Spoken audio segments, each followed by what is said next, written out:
June 17th.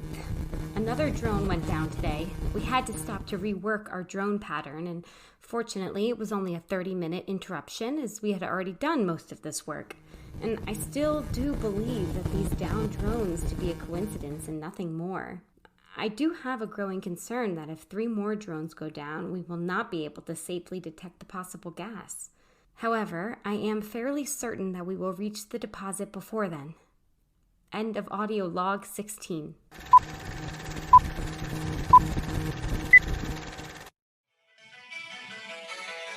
Yo, what is going on, my Sticky Buttons podcast listeners? We got a very, very special episode for you guys here. Blake, do you want to let them know what episode this is? This is episode 45, baby. Pokemon Legends Arceus. And dude, I'm just so excited to jump into this, man. I'm so stoked, bro. I just can't wait to just start jumping on this topic, and so excited about this game, man. Such a great title. Oh, man. Yeah, dude. So I'll be honest, this is probably one of my most anticipated games of the year. Honestly, me too. And when we got the promo for Pokemon BDSP, and they told us about Legends Arceus, it was like, what? Like, why would you do that to us? Why would you drop a game and then drop a whole nother one a few months later? But I see why. It makes sense now. It definitely makes sense now. Yeah, that's so funny. I was literally thinking about this afternoon. I was like, man, it's kind of crazy how fast they came out and how close they are together, because most of the time when the Pokemon company releases a game, it's very spread out and very sporadic. So it really feels like, there's just a ton of content right now, which it's going to be a long time before we get another game, but it's really nice that we have 2 to play through right now. And they're in the same place, just different points of time. And, oh, dude, I'm really loving it. Do you want to kind of go over our initial reactions? Yeah, for sure. I'm going to be honest with you, Blake. Initially, I was playing this, dude, and I wasn't feeling it, honestly.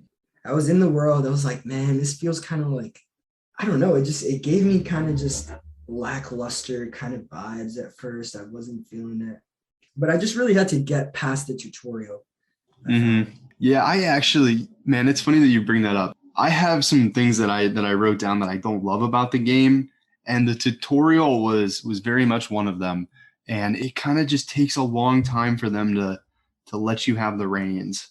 And for example, you'll get into this open world space, and it's you can't go anywhere. You can't explore. It's go to this point, and you can't really deviate too much from that. And that just I was oh, come on, just let me go, let me loose. But one thing that we have to remember, this is, obviously we're adults, and this tutorial, and we play all the Pokemon games, so this tutorial is for everybody, for newcomers and kids as well. So that was kind of I felt that way, but I was it's okay to feel that way, but it definitely, that kind of hand holding in the beginning, I think, is common for Pokemon, because there is a certain population of the people that play it that are just a younger audience, or newcomers as well. This is very much their first Pokemon game. And isn't that crazy to think, my first Pokemon game was Pokemon Emerald, but there are very much kids who are coming up now, and they're just Legends Arceus is their first Pokemon game. And that's kind of fascinating, because now they have a different kind of expectation out of Pokemon games. This is the first time we've ever seen this world presented to us in this fashion. And man, I gotta say, at first it was definitely trippy, and I think that definitely added to my initial reaction of not enjoying it. But you slowly but surely start to just get more and more acquainted with the Hisui region, and you start to the way things operate. You start to notice some similarities. You start to see oh shit, I recognize this place. This seems familiar, especially if you just played Pokemon BDSP. Definitely recognize some spots. I recognized Eterna Forest the other day, but that was only because of the music that comes on in Eterna Forest. Yeah, it's very green. You could say it's a forest, but when you're there, it doesn't look so different from just the rest of the landscape. Oh, so you're talking about this music right here, Brandon? Exactly. You're just walking around. Imagine you're just walking around out of nowhere. You start to hear a familiar song. Wait, I've heard this before. And then it clicked in my head. I was like, this is Eterna Forest. And the Pokemon that were there were all grass types, mainly. So that was really cool. It was just amazing. It was mind bending for me to experience the world in this way. And I'm so used to this 2D kind of, you know, lead me through the game. And it's not here now. It's just very freeform. I can just explore it. Yeah, it's really cool, man. It's very experimental, and it's the first Pokemon game where you use both sticks and the two joysticks, and I think that's Yeah. awesome. I really love not being locked into the single view, and yeah, I mean, like you said, it's just like it does kind of because it's so experimental, like kind of some you were hitting on in the beginning. It does feel strange and weird, and I don't know, like when you get into a Pokemon game, like a lot of times it just feels a certain way right off the bat. Like, you're going to pick a starter, you're going to have like some small task before they let you get Pokeballs. And it's very much a formula. And because this is experimental, it kind of breaks that. And I feel like it kind of, I don't know, it keeps you on your toes a little bit, but it is still in like a familiar place, a familiar setting. And I think it works very well because it can very easily, like, because it's so experimental, it very much could have been off-putting instead of like off-putting and then just familiar. Yeah. And I was very scared of that, Blake. I don't know if you were too. I was scared that I would be put off by this world because I'm so used to it. But honestly, I like what you said there. It keeps you on your toes. It really does. It's a world. You're there around these Pokemon, and a Geodude could come up at any moment and smack you across the head. Yeah. You gotta be careful. You gotta keep your Pokemon nice and healed because you might get into a scrap any moment. You really gotta be aware. You can't just leave your switch on and walk away. Yeah. You might end up losing your satchel. Mm-hmm. Yeah, it's so funny about that. And it's something that I hadn't really thought about until you just said it. You have to be on your toes. I am constantly in this world, like dodging Pokemon and like avoiding fights because I just can't take it. Seriously, this game is kind of hard. Like, you cannot battle every Pokemon you see. Like, you will get worn out. And I really have to credit the game because, I mean, so many people have been, myself included, I've just been kind of wanting a more challenge or wanting a greater challenge. And I think this game does some of adding difficulty. I think it does some of it well, but it kind of seems like in the last few games, it's been like, I guess, kind of like an artificial difficulty. Elaborate on that a bit. So like, instead of giving your opponents better Pokemon with better movesets, it's just they have more Pokemon. And okay, the dude in the game that has 6 Magikarp. Yeah. And it's like, you could have just maybe given him that. Or yeah, like 1.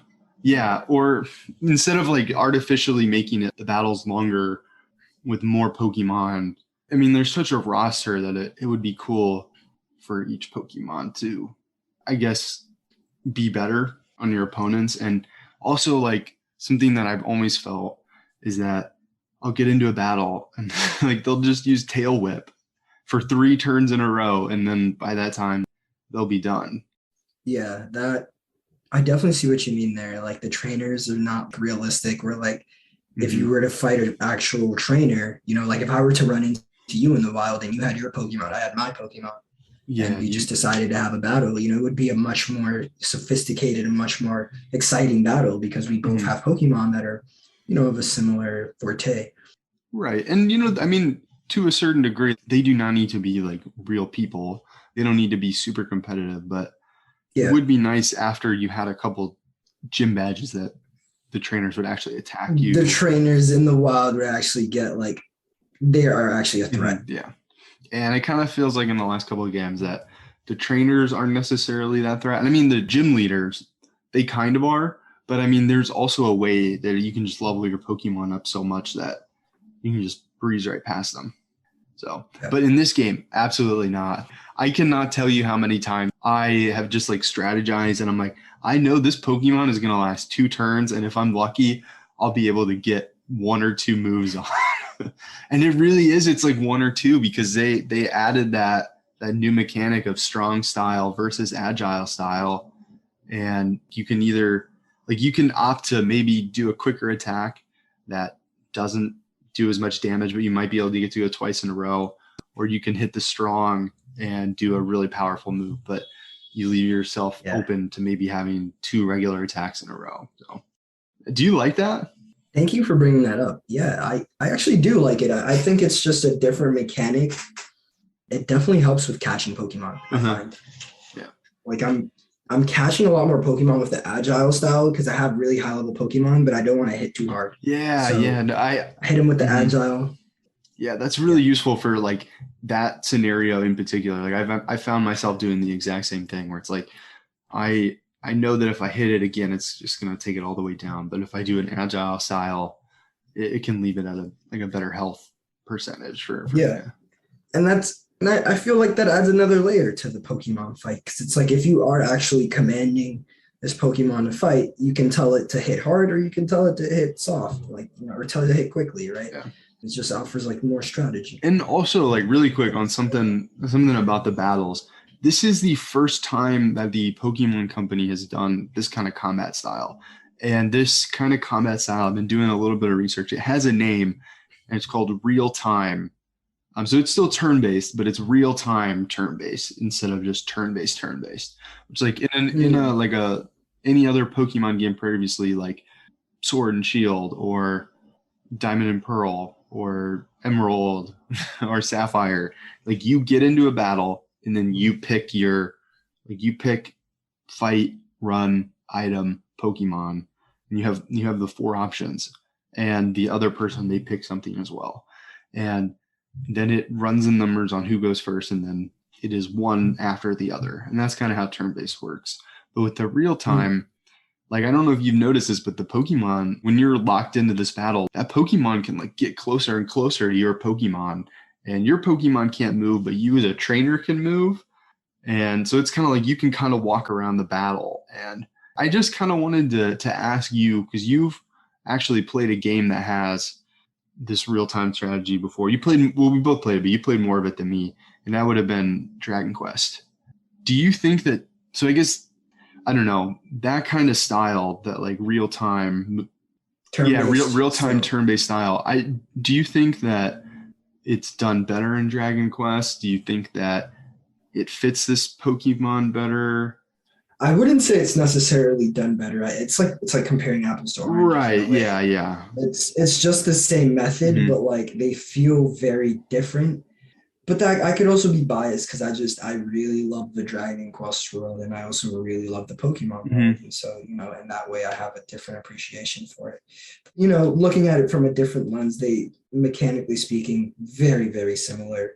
I would say Dragon Quest gives you a little bit more Hmm. customization. You have more access to like your bag, quickly items, and like there's just a different And facet you in can Dragon also Quest. like dodge. Like if you have there's an Yeah. incoming attack on you, you can move yourself physically and avoid that attack. And I'm kind of wondering because you can move your Pokemon. I'm sorry, you cannot move your Pokemon, but you can You move can it move yourself. yourself. I wonder if in the later game, this is kind of just speculation. I mean, we're both kind of early in, that there are going to be bigger moves like Surf, for example, that you're going to have to actually move to get a like you and I bet you and your Pokemon could get hit by a move. Is what I'm trying to say. No, totally. And that's actually happened to That me. has happened to you? I kid you not. Okay. I've been close to my Cyndaquil, Hmm. right? Like I've been standing too close, and then when he gets hit, the splash from him getting hit hurt me. Okay. Like, I was gonna say I figured that could happen. yeah, I mean, that hasn't happened to me. But that was kind of like my speculation of it. yeah, Okay, so that makes the battles feel a lot more real. it does. And I haven't experimented with this yet. I kind of do, but like I know you can go around the Pokemon, like Hmm. you can walk around when you're battling, and like I want to see if I can get in the middle of an attack I was coming just from gonna my say, and just take a hit for my Pokemon. I was gonna say the same. You could pull an Ash from the Yes, yes, from the anime, exactly, dude. exactly. Oh Yeah. man, gosh. Yeah, I've been standing there. I'm like, should I just hop in the middle of this, just see what should I fight? happens? Should I fight this Pikachu? Like, let me just put you back in a Pokeball. That's so funny, man. But yeah, dude, I think it's great. I think it's a lot of fun. I love that you can also do like the roll to get away too. Yeah, yeah. Yeah, Like you can just is it double press Y or just one Y? I think it's just You one hit you Y. just roll. Yeah. Yeah. Oh, I love that. That's super cool. Also, I want to go back to the combat really quick. So with this, I was doing a little bit of research and like with this real time turn based, that is kind of okay. So I guess to back it up, when Pokemon Red and Blue came out, I guess they were kind of turn-based combat had been a thing, but I guess that this was the first time that it like felt really good, felt really clean. And on the basis of that, the Pokemon company has made this whole franchise. And I think from my understanding of it, obviously, I mean, we're both young guys and we weren't necessarily like critically thinking about games back then. And I don't know, from what I've heard, it kind of seems that real-time turn-based combat has kind of been around, and it was just an evolution of other games that were inspired by Pokemon did this, and then every Dragon Quest and other RPGs and JRPGs used this real-time strategy and made it like really good. So I'm interested to see how that's gonna go moving forward. I mean, obviously, like we both played Dragon Quest. I'm just interested to see how this progresses into the later game, and I wonder if it's around to stay. It's kind of like an evolution of the like a natural evolution of the game mechanics. Right. And I just wonder if this is going to be around in the next game. And I just think it's interesting because this is Pokemon's first take on it, and it's kind of something turn-based combat they kind of had a huge influence on, and now they're adapting a concept that they inspired. So I'm just kind of interested to see how that goes in the future. So I guess it's just something to keep your eye on. Totally. Turn-based combat. Yeah, maybe we should do some more research on that. I don't know. I think it's kind of interesting. Yeah, I don't know. It's just so cool to me. It's cool to me that, I don't know. I just I'm just repeating myself, but games that were inspired by Pokemon made this new mechanic, and then now the Pokemon companies are like adapting that into their game. I think that's cool. All right, man. Do you want to talk about crafting at all? Crafting? Yeah, I let's talk about some crafting, dude, because I'm really enjoying the crafting. I think it's very, very, how can I put this, convenient. You can craft just about anywhere. The materials are pretty easy to find. It's not the craziest thing, especially if you're taking your time and really, taking in the Hisui region. It really, the crafting is very intuitive. It's very simple too. Very simple. You don't have to think too much about it. And it's really cool because you can send your Pokemon out to gather resources and they get XP points for it, which is kind of cool. So it's kind of cool that you can have your Pokemon interact with the world too. So something that I've kind of noticed, there's a lot of lore kind of being thrown around about this region. Yeah. Do you like that as somebody that has like a ton of nostalgia for this, I guess, this region? I do. Do you have any questions that you would like to be answered? As far as like the lore of the region, I do. I wonder what that volcano in the middle with the storm that's just there from the very beginning. Like, what is that? I think that's Mount Coronet, isn't it? It has to be Mount Coronet. Yeah. Mm-hmm. Yeah, it has to be. Because the Hisui region is divided by Mount Coronet, no? It's yeah. And that like kind of cuts it in half. Gosh, that seems so far off from where I am. It does. It seems so far off. But you know what? I'm in no rush to get there because there's just so much to explore already. What does your map look like? Do you have two? I have three regions unlocked. 3 regions? Oh wow. No. I guess so. It's just I'm sorry. I have 2 unlocked and the town. Jubilife. Yeah, Jubilife Village. So I guess it is three places, but it's really 2 open areas. And I just got to the second open area. Do you think Jubilife Village is where Jubilife City is? Would be modern? I don't know. I'd have to look at the map, but dude, it's kind of cool, man. Do you actually? I'm gonna grab my Switch really quick. I took some screenshots of some things that people said, and I thought it was funny. Give me one sec. Yeah, these villagers, man, they don't play around, dude. They're like super rude to you when you first get there. It's kind of funny. Oh man, let me see if I can find a screenshot of something that somebody said to me. Gosh, I love this one.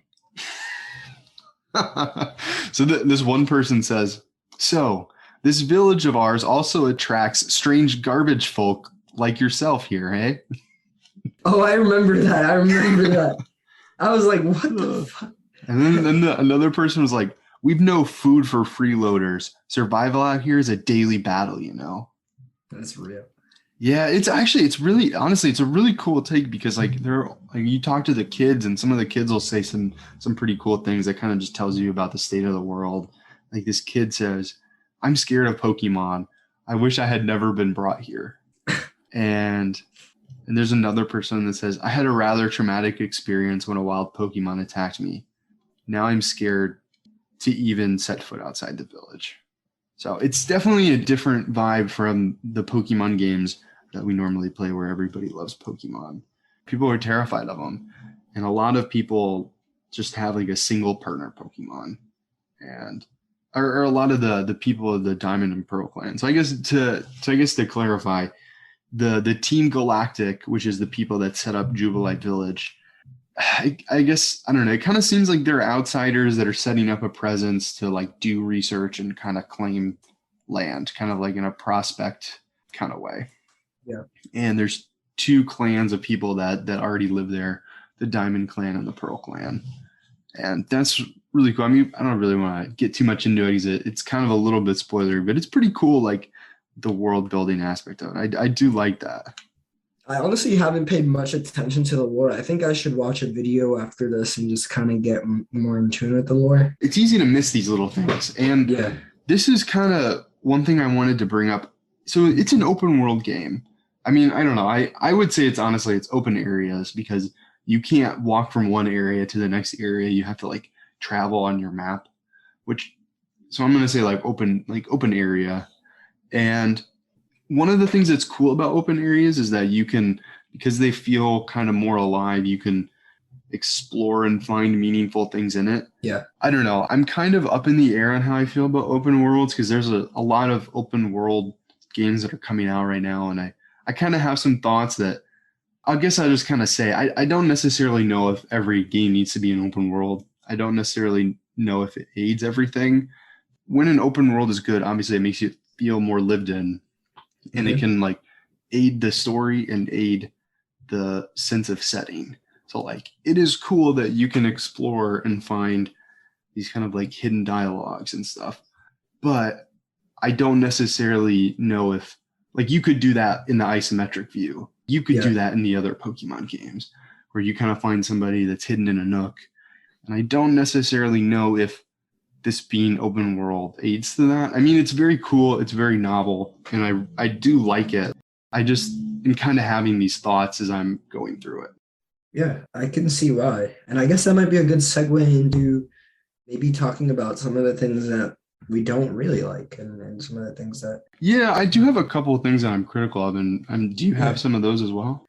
Yeah, maybe I can start off with something we were talking about yesterday, which was the render distance, right? With the chunks. Yeah. Mm-hmm. And even a game like Breath of the Wild, which came out in 2017, a couple years before this, has better render distance than this game. And, you would think a Pokemon game that is giving you this experience and allowing you to explore would really take that into account.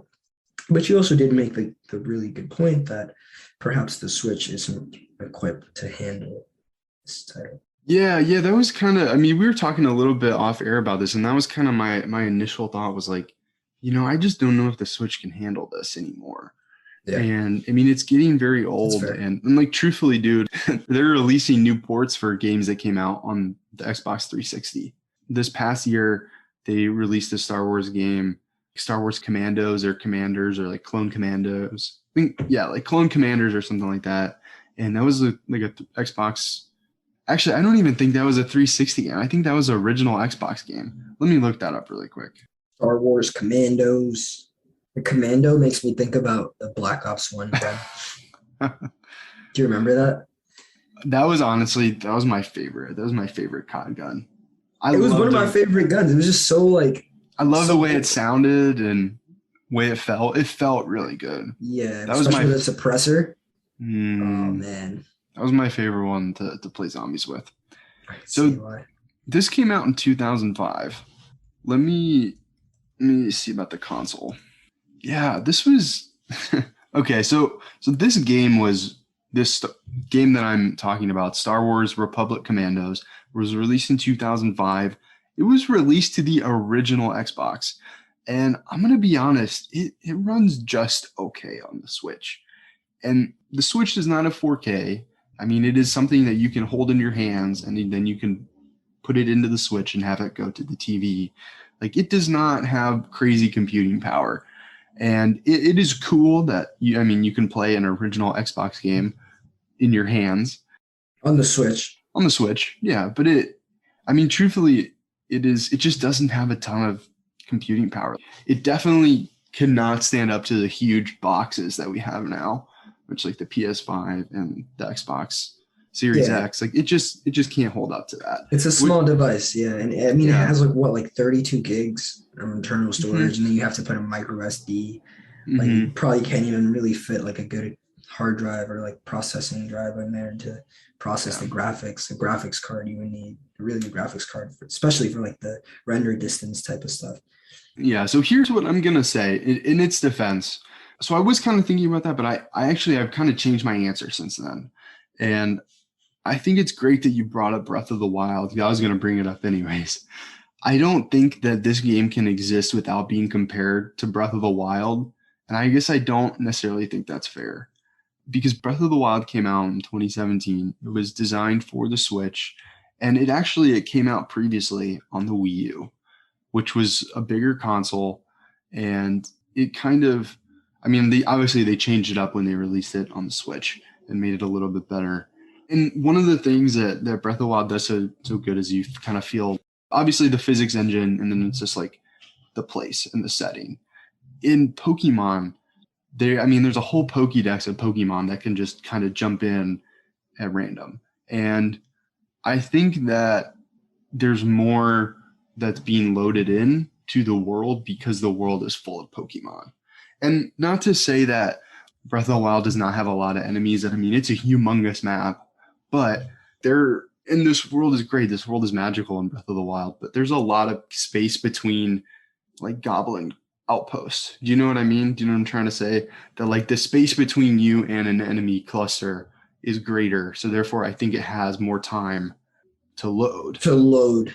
Right. Whereas like with the Pokemon, there are just so many Pokemon around you because that is what makes the world feel real and makes it feel lived in because it. No, totally. Yeah. So, and I think that, man, so I guess a tidbit, me and Brandon, we've kind of been shut off from the world. We haven't been watching the news in regards to this Pokemon Legends Arceus because we were just so excited. We wanted to have like our takes be original and not be influenced. I already can like hear the internet comparing this to Breath of the Wild because people were doing this before it came out and they were doing it when the trailers. Yeah, they already were. Well, I just feel like it's just not fair to compare it because they're also, even though they're published on the same platform, they are also developed by totally different studios. And Game Freak is its own entity. It has its own stock. It's like a separate company. And then there's Nintendo, which they made and published this. So like Nintendo's development studio made Zelda, and Game Freak's development studio made this Pokemon game. And I think that the Nintendo company owns the majority of Game Freak. However, I don't necessarily, like it's definitely not the same team. Like the same team is definitely not working on this. I'm sure that they shared assets, but I don't necessarily know the extent of that. So, and I don't necessarily think that every game needs to be Breath of the Wild. Like this game does a lot of really cool things, and I think it's a great step for this franchise going forward without being Breath of the Wild. Totally, dude. I'm excited for the second one already. As crazy as that sounds, because you can already tell that there's just going to be these slight quality of life improvements, and it's going to be that much better of a game. Yeah. And with it being experimental, there are things that they do very well, and you can tell a lot of thought went into them. And because it's experimental and new, there's also some things that you're like, maybe this doesn't work as well. Yeah. And I'm going to give two examples here. I think something that works really well that I want to talk about maybe in a second is the Pokédex. Actually, let's just talk about that now. I think the Pokédex works so well because in previous games, you just go and you catch a Pokemon, and that's the Pokédex entry. And then you're kind of done with it. And there are some Pokemon that have double forms. They look different based on gender, but it doesn't matter as long as you caught one or got one from trade. Like, Right. that's the entry in the Pokédex and you're done. And in this one, there's kind of like a level system to where like each Pokemon page has like a ton of different entries that you can do. And like an example of this is catch 2 or catch 1, catch 2, catch 4, catch 6, catch 10, catch 25 Pokemon. And those add up to points, or defeat in battle, or watch Pokemon use this move in battle, or use a super effective move on this Pokemon. And all of those things add up to a point total. And once you get that point total, it just says, the page just says 10. And once you get to 10, that page is complete. So you have to have multiple interactions. And it's kind of one of those things where it kind of works differently for each Pokemon because there's so many different options. I don't necessarily know how the point system works, but I know that for me personally, I've done some where it's like, I have a super effective move on this Pokemon. I'm just going to battle a bunch of them. And then that I got points that way, or it's like, this Pokemon's really easy to sneak up on. I'm just going to catch a bunch of them. And you kind of observe the Pokemon and you can read more about them as it gets more filled out. And I think that works really well because you're interacting with the Pokemon a little bit more in order to complete that entry. Yeah, you actually have to get to know the Pokemon, which makes sense. You know, you have to see it do a couple moves, see it do an agile style move, see it do a strong style move, catch a heavy specimen. Something I really like. That's cool. On the note of the Pokédex is that they kind of implemented the Pokemon Go thing in a way where in Pokemon Go we have size, we have extra small and extra large Pokemon. And, you know, Pokemon vary like humans. You know, a Buizel might be 2'8" or it might be 1'9", right? So there was actually a mission where it's called Big Buizel, Little Buizel. And you just have to, all you have to do is catch a big Buizel, a 2'8" one. And it took me, I'm not kidding you, Blake, like 25 plus Buizels to find a 2'8" Buizel. Just to complete this Pokédex. You know, I'm going to be honest. I thought you had to defeat an alpha. Do you have to is the Buizel you have to defeat, does it have to be an alpha? No, an alpha Pokemon would be Floatzel. Floats its evolution with red eyes. Okay, yeah. So that's something that you saw in the trailer, like the Pokemon with the red eyes, which that is so cool because you haven't seen one yet? No, I have. I've defeated. Okay. I've only fought one. Well, I fought a couple, but they've just been so over leveled. I've only defeated one, and it's on my team right now. I definitely would say, like, I wish I would have tackled them earlier because I feel like I kind of waited a little bit. But like, you could throw your whole team at them if you have potions and revives. Yeah, it's really, honestly, they're really cool because they're humongous. They're so big. They're just so much bigger than the other Pokemon around them. Yeah, and it's really cool. I really like that. So I think that's something that they just do well, and it's cool because I don't know. I think it works really well because you can fill it out different ways. Like you don't have to, like, there's not just one way to do it. It gives you a lot of options. And I think that options and like flexibility just makes it a better system. Totally. The Pokédex is so well done. And like I told you, like it's so good that it in and of itself is like kind of a game mode in the game. Cause like I'm just going one by one and completing Pokédex entries. Last one I did was just Pikachu. Yeah. And it's fun. It's fun to just play, catch some more, look for them in the wild. And it's definitely a vibe. Yeah. I think I made a mistake though, because I had what's Pikachu's baby? Is it Pichu? Pichu. Man, see, I think I messed up a little bit because I had a Pichu and I evolved it and I didn't finish the Pichu Pokédex entry, so I think I have to go back and catch another Pichu. That's happened to me too, dude. That's happened to me with Geodude. Yeah, I think it's cool, man. I think it's cool that you choose when to evolve it. Yep. I'm gonna be honest. I was really struggling, and I had like a couple Pokemon that I could evolve, and it didn't do it automatically. And I kind of figured that it was just gonna do it automatically, so I didn't really know. And then I was like, man, my Pokemon are like a little bit, they're not over leveled, but they're definitely like a couple levels higher, 2 or 3. And I'm just getting gassed by these wild Pokemon, like something's up. And then I was looking at them like, do I need to teach them new moves? And I was like, oh, I can evolve them. Do I But yeah, I think that's cool. I haven't gotten to Cyndaquil. I haven't gotten to their final evolution yet. Have you? And I have. I have, man. But what level is it? I think it's 32. Dude, Oh man. you're gonna see. You're gonna see. You're gonna see. I'm excited, man. Do you want me to spoil it or not? I think I saw some artwork on a Twitter post, and I think I kind of have an idea. It just, I mean, I guess I'm assuming that it has a different final form. It does. All the starters do. And actually, the Pokemon professor told me this. I was talking to the Pokemon professor on IG recently. Shout outs to him. If you guys know who that is, you're a real fan.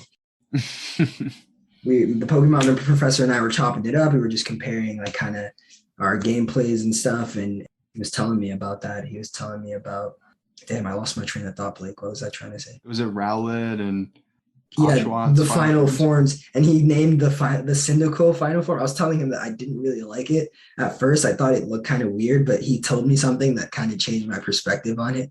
He said, I really like the stoner Typhlosion.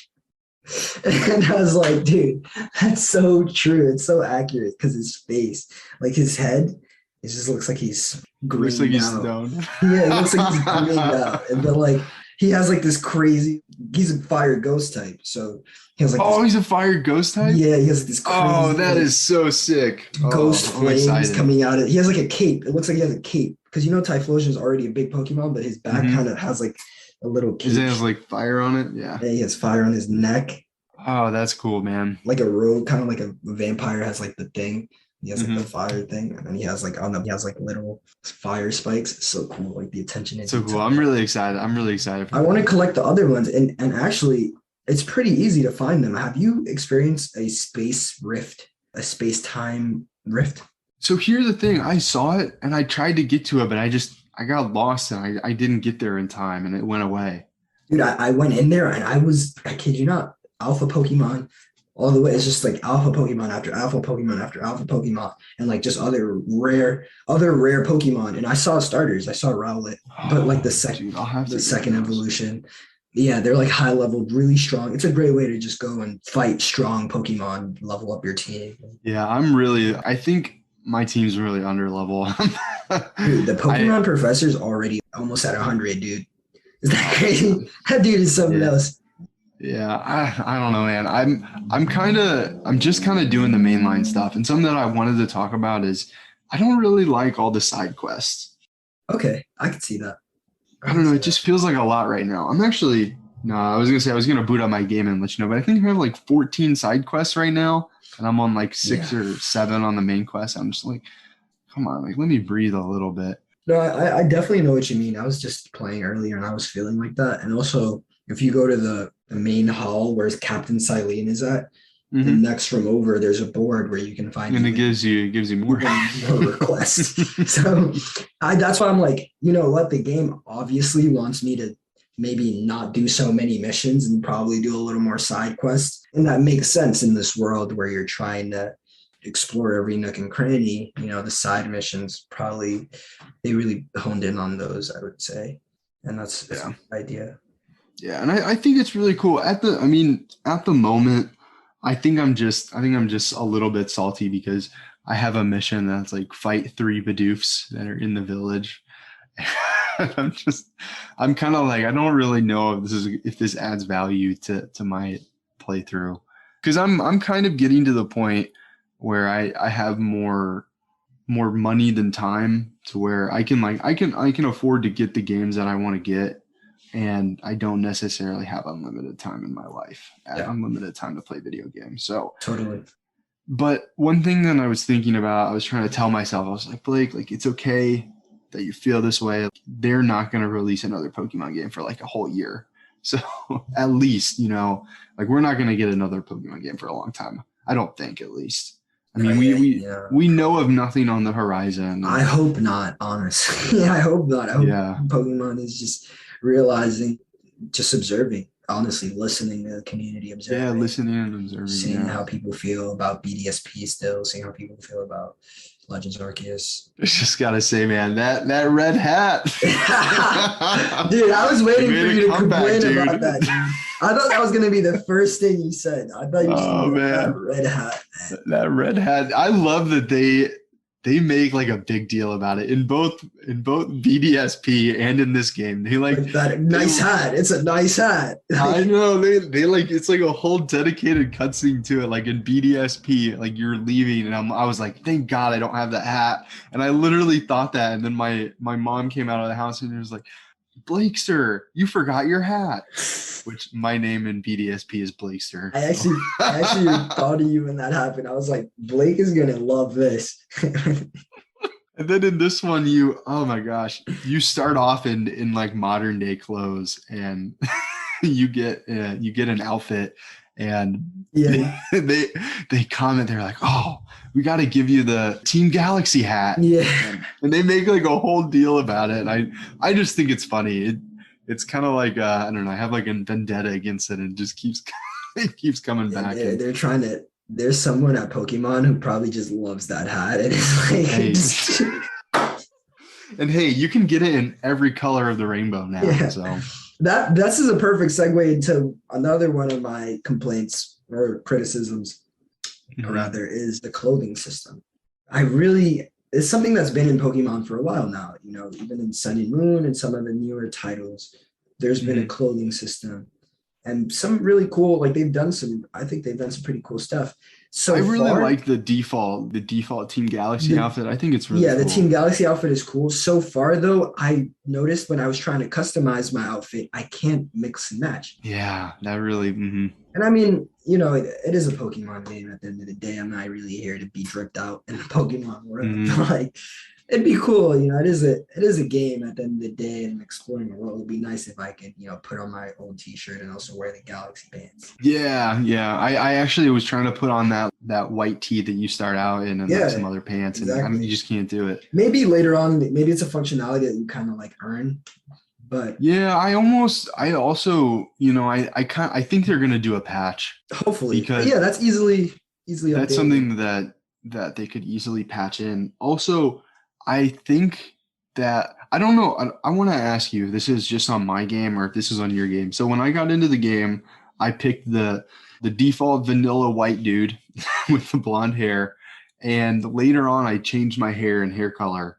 I gave myself white hair, and I thought it looked super cool. But every time I save, I see that the default, and it didn't change. Like I also changed my eye color, and it didn't change those things when I save. So it says my name, and then it has like just the default character, not my customized character. You probably have autosave on. I turned autosave off. I turned autosave off. It's the same for me. Right now I'm rocking braids and brown braids and stuff. Mm-hmm. It's not, the save file is just showing that. Maybe that's definitely something they got to patch. And that's like the little things of detail.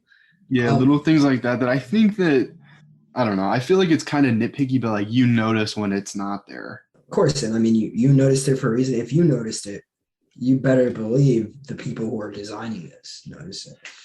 Yeah. And, you know, also, did you change your name at all? Did you do anything different with your name? No, I'm just branded. I changed my name up, man. It's Blake, but I don't know. I kind of like when we first got into the game, they changed the language to make it like more formal and kind of like ancient a little bit. So I thought it'd be cool to change it up. So like I made the B, like I went to the alternative alphabet and added my A and my E have 2 dots over it, and my B is different, and like my L has like a slash through it. Okay, so you're basically Balake. Yeah. I was gonna say it changes like the pronunciation. But I just thought it was cool. That's funny. Good. That is cool. Just to change the font on it, and I mean that font does look cool. Yeah, I just thought that was kind of a cool thing to do because like it felt different. So I'm glad that I did it. Can I ask you something else? How do you feel about the physics in the game? In what aspect specifically? Like the throwing of the Pokeball? Like specifically that too, like especially when Pokemon are in the air. I haven't thrown a flying ball yet. So I just got the recipe. You haven't caught Zubats? I'm trying to think. Have I caught a Zubat? I've seen this. You know what? I think I did.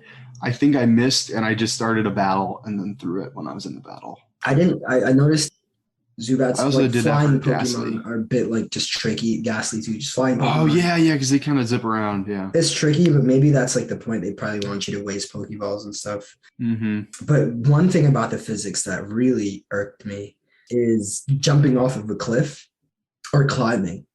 I didn't think you could climb. You can't climb Breath of the Wild, but you can like ascend. Roll up. Kind of, yeah. You can roll up. You can like kind of just walk until you find like a good way up. Oh, but it's yeah. like there should be a better way to navigate different. You know what I mean? Oh, you know what? You know what's funny? I did find a better way to do that. And I guess in order to do this, it's an early game thing that you get. It's not really a spoiler, but I guess if you haven't played it at all, I guess it kind of is. Stantler. Yeah. When you are riding He's Stantler, really you can hit the Y button and he does this huge leap. Yeah, huge leap. So that I think that kind of I almost wonder if they kind of gated it off like that on purpose. So like when you get the Stantler, then you can just jump over it. Maybe they did. I also don't like when I'm falling off of a cliff and he like does like a roll. Yeah, or like that. I'll purposely dodge off a cliff now just because it's like it's just better. It's more smooth. But I think like it doesn't really do anything. Maybe they'll patch that just the way it plays. And yeah, I wonder. Man, I'm gonna be honest, dude. I've tried to swim a couple times, and too, and I drowned. You drowned. I'm not gonna lie. I've also tested the height, like how far I can roll off of a cliff. Oh yeah, is there a certain distance that it'll black you out? It'll black you out. Now when you fell, because like I realized when I drowned, I didn't lose my satchel. When you fall, you lose your satchel. You drop it on wherever you fell, which is awesome. You know what's interesting? I haven't lost my satchel yet, but I found other people's satchels, and then you can like return it via the internet, and you get like merit points. Yeah, I've actually like done the same currency, and I've actually lost my satchel multiple times and had it returned to me, and it's really cool because it goes right to your storage. And man, that was a lifesaver. It just like revives, and I was stocking up on Pokeballs. Right now, I'm sitting on like 150 Pokeballs. It's kind of hard to get a stash because you just burn through them. You can, and that's why I'm very like nitpicky about the Pokemon I throw at, and that's why I'm complaining about the Zubats and like the flying ones, just in general, the ones that have like tricky movements. If you start a battle though, like when you throw it, it definitely goes. Oh no, yeah. A battle is like without a doubt a surefire way to catch them, but I do really enjoy sneaking, just being able to like and just throwing it and then just having that little firework. Man, it's so simple but sweet. It's easy to fall in love with that little just the firework. That's so cool. I actually, man, that's a great segue into something that another criticism that I have. And this is actually my last criticism. And this is the bag system. And so basically the way it works is you have a certain amount of space and items in your bag. And if you have a box, you kind of have like this, what's it called, Brandon? Is it like a crate? You have like a crate, or you're talking about your bag? Yeah. What's that? Not the bag, but the place where you store stuff. What's that called? Oh, it's like a storage box. It's just it's like a storage box. A huge storage box. Yeah, so it's just like a storage box that, you pretty much have unlimited space in the storage box, and you have a bag, and in the bag it has limited space and limited items, and I do not like that it has limited items. I don't like that because I just feel like I'll be out and I'll defeat a Pokemon and there'll be a cool berry that I'm like, oh, I don't have that berry. And like, I'll go and try and pick it up and your bag's full. Yeah. And when you get back to the village or back to the base or like the camp, you can put stuff in that storage crate, which is pretty much unlimited. And I was just kind of thinking about this. I was like, I don't know. I don't like it because I feel like it creates an artificial barrier and it creates an artificial difficulty where it's like you cannot get this item because you don't have enough space. And I don't think that's good design. I think it's kind of annoying. And I was like, they put so much thought into this. How did this happen? And what I kind of came to is that I think they did that on purpose to make it so that you end an expedition or you go back to your base. Because one thing we haven't talked about is when you go out and let's say you catch 10 Pokemon, and then when you come back or you complete an entry in your Pokédex and you come back, you have to report that to the professor, and that's how you gain money and you gain experience as well. And that's kind of how you progress through the game.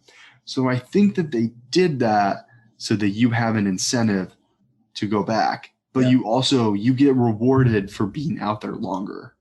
So I guess the storage management is kind of something that's new for a Pokemon game. It's kind of cool. I don't like that you're limited, but I think I kind of get why they did it. But maybe I'll grow to like it when I upgrade my bag some more. And there's no limit on the storage container space. No. Yeah, I don't think so. Yeah, you can have limited boxes. You have to be next to it too. But the inventory, there's totally a limit to that. And hopefully, great idea. It's in Breath of the Wild. You can expand it. I mean, you can expand it. You can buy more spaces from the. You can. I didn't know that. Okay, so do you know where the? Oh, dude! Wow. Okay, you're probably about to drop a couple grand on this then. Yeah, I have like 80 grand right now. Oh, dude! You should probably just max out your bag. So like, do you know where the captain is? Yeah. And then you have to walk up 2 flights of stairs to the commander. To the commander. So it's at the foot of the first set of stairs. There's like a guy standing guard. If you talk to him, he can expand your bag. What? Okay, I'm gonna have to do that ASAP. Yeah. So it kind of like starts out where it's like 50, 100, 200. And it's like, I think it gives you 1 additional space for everyone you get. Like right now, I think it's like 2,500. And I don't know how high up it goes, but I was just kind of like, I had like 3 grand and I was like, well, I think I'll just hold off on this one because I had done it. I mean, it takes a while to get to it, but I'm sure if you looked online, it would tell you how many times you can upgrade it. But yeah, you should definitely do that. And I wanted to talk about a couple more things that I thought were cool. So yeah, I don't like the bag system, but I think that I kind of understand why they did it. I just want to say, man, especially after playing Ghost of Tsushima, I really like the bad guys in this game. I think, like the quote unquote bad guys. I really like that. Well, also like straight up, the Pokemon are straight evil and savage and want to kill you. So they're also kind of the bad guys. They're the overarching villain throughout the whole thing. Yeah. Which honestly, that's really cool because I don't know. I mean, we kind of said it earlier, but it applies to this as well. Like it keeps you on your toes. You have to be prepared and you have to be aware of your surroundings and not to get caught unawares. Not to get caught or miss a shiny Pokemon. Because something that's really cool is if you listen to your environment, the environment is very intuitive. Like they really paid attention to the audio on this, and like you could hear the Pokemon around you. And when a shiny Pokemon spawns, there's like a special little crinkly sound, like doo. Oh, and have you caught a shiny Pokemon? You can tell it's a shiny. I haven't caught one, but Pokemon Professor did, and he told me about it. I'll have to look up that sound because he told me shinies spawn pretty frequently on here. Because I've noticed a couple of them. Like that looks a little different, but I'm like, that's probably just my colorblind eyes. Definitely play with audio. I would suggest that's a tip for everyone. Play with audio. This game is definitely. I'm gonna look up that sound too. Hear the music, hear the world, and interact with it as much. Yeah, because you can also hear moves coming. If you like, honestly, I'll be running away from a Pokemon and I'll hear a move coming, and I'll start doing like zigzags. Like I'll do zigzag like dodges. Just dodge that way, dodge that way, dodge this. Yeah, because I like Weasel when he aqua jets. He will literally just shoots himself at you. But he's a little easy to dodge. I think something that's harder to dodge is the alpha Pokemon. Man. Sometimes I'm like legit. They're scary. I'm legitimately like, dude, I gotta run this Pokemon is on me. They're just like 3 times your size. Yeah, bro. And sometimes they don't quit. Like I had a Kricketune that was following me, dedicated. Like he wanted me, and I had to turn around and fight him. Oh man, yeah, that's scary. But basically, back to the villains, man. I think it's so cool that they're bandits. I think that that's really cool. Yeah. And I think it works. I think it fits so well with the story, and I think it fits very well with the setting, being feudal Japan. And I'm just gonna say it, man. I don't think that Pokemon's villains are always the best villains. I didn't like Team Yell. I mean, like, it was kind of cool. It was kind of funny. But at the end of the day, like, they were never really a threat. And I like these ones. I think that they work as villains because they're bandits. Yes, I just think the bandits are cool. I think they're cool antagonists. I think their outfits are dope. Can you remind me of an incident with the bandits? Because I'm not, maybe I just rushed through the story that fast because I'm not remembering that. Well, I think you would have had to. Okay. Well, let's back up a minute. Another thing that I wanted to talk about is noble Pokemon. And I think this kind of fits into it a little bit. So how many noble Pokemon have you battled? Noble Pokemon. That's like the Scyther. Scyther? A Scyther is considered a noble Pokemon? No. Maybe that's not right. In the story, you have like the noble Pokemon that like you go to like you know what I'm talking about? Or you go to like their lair or whatever and you fight them. Yeah, how many of those have you? I think I've only done one, honestly. What is the first one? I think I've only done Scyther. It is Scyther, right? Pretty sure. Or is it? Hold on. What's it called? It might be something different. Maybe it's a Kricketune. No, that's the alpha. That's the first alpha Pokemon you have to do. And then that's when you see Stantler, who's also a noble Pokemon. But he's your ally. No, yeah. I'm not too sure what you're referring to. Like, it's Cleavor. Oh, Cleavor. Yes, I beat up Cleavor. Yeah. He didn't look like a Pokemon I've ever seen. I'm sorry. Yeah. I don't know why I said Scyther. I think it was just like Cleaver, like Cleave and Scythe. I don't know. It makes me think about, if you remember Pokemon, was it Black and White? Or no, sorry, Sun and Moon? Where I haven't played those yet. You haven't played Sun and Moon? I have not, man. I have them, I own them, but I just haven't gotten around to it. Actually, perfect time to bring it up. The intro, the tutorial, very, very Sun and Moon. Very, very Sun and Moon vibe. But I digress back to what I was trying to say. What was I trying to say? Wait. We're talking about Cleavor. Cleavor. Yeah, he's like the alpha Pokemon from Sun and Moon. Like on Sun and Moon, they have Pokemon like that like you have to fight. But after the main game. Okay. Yeah, so basically there are these noble Pokemon and they kind of are like worshipped by the people of the clans. Mm-hmm. And I think Cleavor is part of the Pearl clan. And there's a part of you are then sent to investigate a noble Pokemon of the Diamond clan. And that is when you kind of get to their, oh man, I'm losing the word. The word escapes me. What's their like caretaker? Do you know what they're called? The caretaker of the alpha Pokemon. Of the noble Pokemon. I don't remember, honestly. Let me see if I can find it. This whole facet of the game, I probably just skimmed over. I need to pay more attention to. Wardens. They're called wardens. Wardens, okay. Yeah, the noble Pokemon wardens. So basically, there's a specific person from the clan, and they are the warden of these noble Pokemon, and they just kind of watch out for them. Okay. And after the first one that you kind of battle is Cleavor, and basically what you end up doing for Cleavor is instead of like the warden normally gives him his favorite food, but you chuck food at him, and that kind of like takes him down. And you still have to battle him, and it's pretty intense. And I don't know, did you like that fight? The Cleavor fight? Mm-hmm. It was a fun fight. I didn't really struggle too much because I took my time with it. Yeah, I thought it was fun. I'm gonna be honest. I really thought that you were gonna be able to like add him to your team. Like I thought you were gonna be able to catch him. Yeah. But I think I don't know. I was kind of like, I was feeling weird coming into that fight because of, like every other fight that you have with a Pokemon, like you can catch the Pokemon. Maybe you can later in the game catch these, but I thought it was weird because I was like, these people kind of worship these Pokemon. It'd be weird if I just put him in my box. Yeah. And I think there was someone who even made a comment about that. There was this old lady who I ran into, and she's like, oh, I don't do what you guys do and put Pokemon in balls. They should be free monsters or whatever. Mm-hmm. Yeah, and she's very abrasive to you, and that's actually she's another warden, and she's actually she's the old woman that I'm referring to. You help her out after you beat Cleavor and go to the next noble Pokemon that you're sent to investigate. I think she says she's 99, which crazy. She's like the warden as a 99-year-old, and you learn from the person that sells you stuff in like the yellow outfits.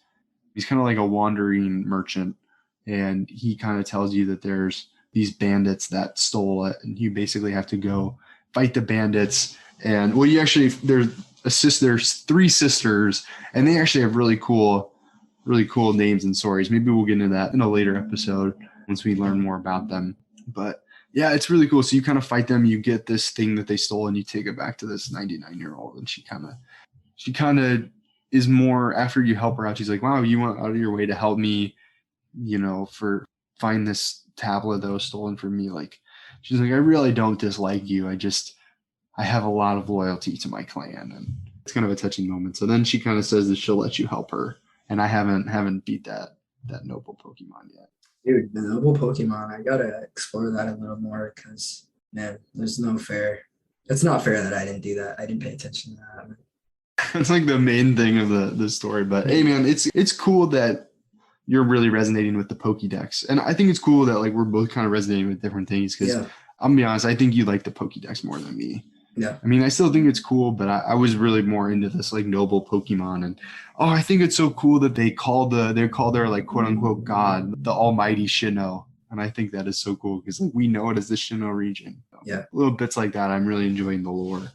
And I gotta say, man, pretty much the last thing that I want to talk about is I'm so happy that the Pokemon Paras, is it the Paras, the little bug? Mm-hmm.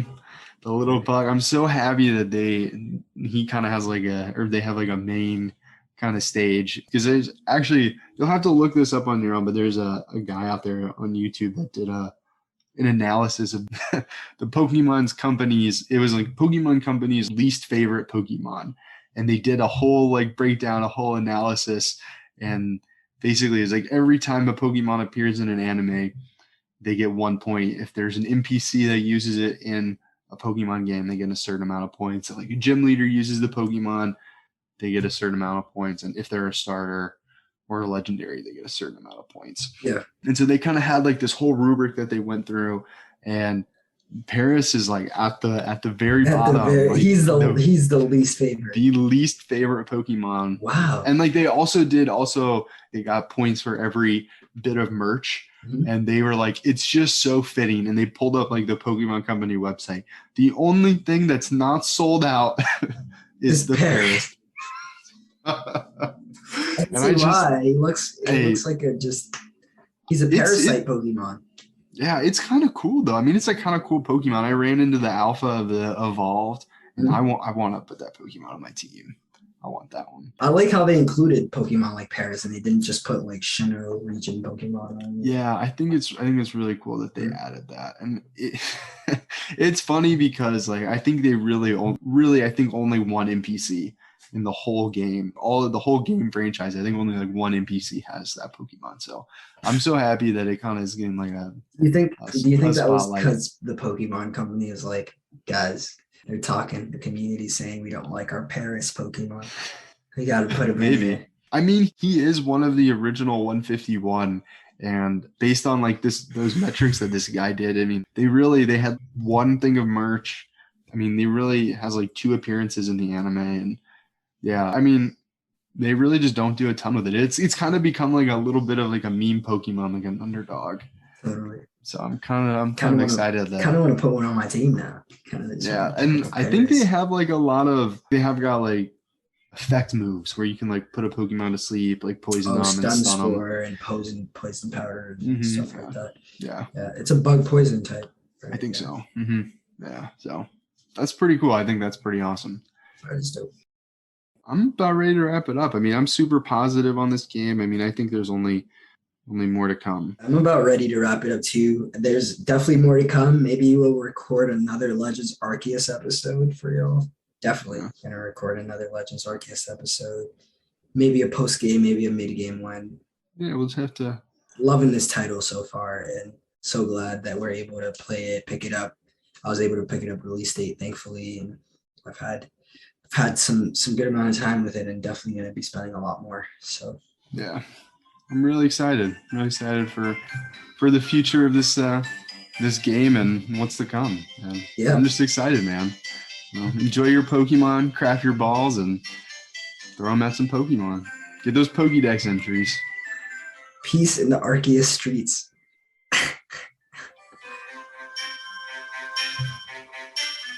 Oh yeah. Some good old Pokemon music.